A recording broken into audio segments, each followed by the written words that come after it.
अस्सलाम वालेकुम जी, मैं तरीम काजी आपकी खिदमत में हाजिर हूँ। एक बड़ा ही अफसोसनाक और शर्मनाक वाक़या पेश आया है जिसमें हॉस्टल की लड़कियों की वीडियोस बनाई गई हैं वॉशरूम में नहाने के दौरान। और ये वाक़या कहीं और नहीं बल्कि लाहौर शहर के इलाके जौहर टाउन में पेश आया।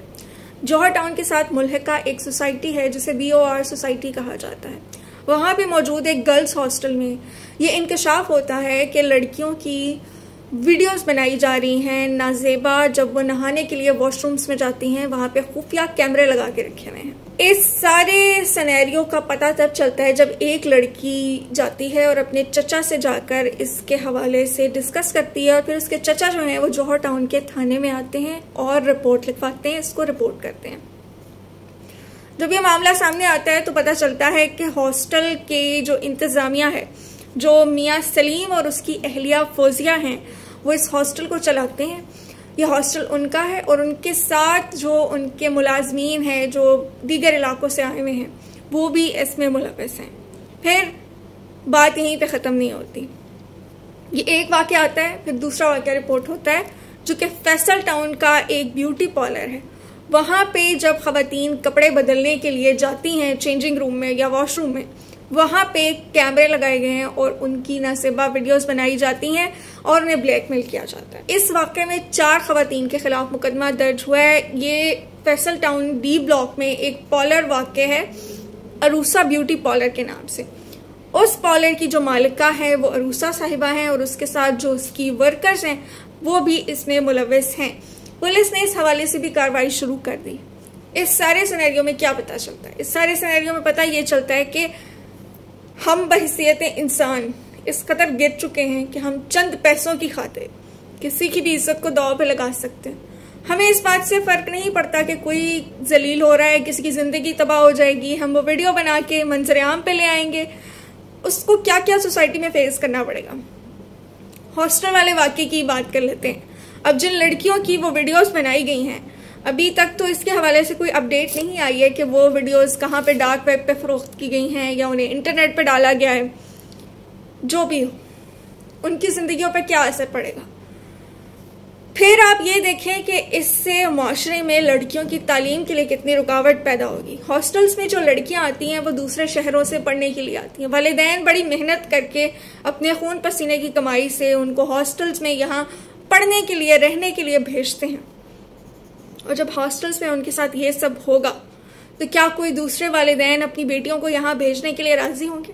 एक ऐसा मुल्क जहाँ पे ख़वातीन की तालीम के लिए पहले ही बहुत सी हर्डल्स हैं, जब इस तरह का कोई वाक़या सामने आता है, कोई इस तरह का स्कैंडल सामने आता है, तो बाकी वालिदैन भी डर जाते हैं और फिर रेजिस्टेंस बढ़ने लग जाती है, जिससे अल्टीमेटली क्या होता है कि शरअ ख़वानगी मुतासर होती है। ख़वातीन के लिए मुश्किलात में इजाफा हो जाता है। दूसरे वाक़े की बात करें तो पार्लर्स ऐसी जगह है जहाँ पे कमोबेश तमाम ख़वातीन जाती हैं, क्योंकि बनने संवरने का शौक़ कुदरती तौर पे ख़वातीन के अंदर मौजूद होता है।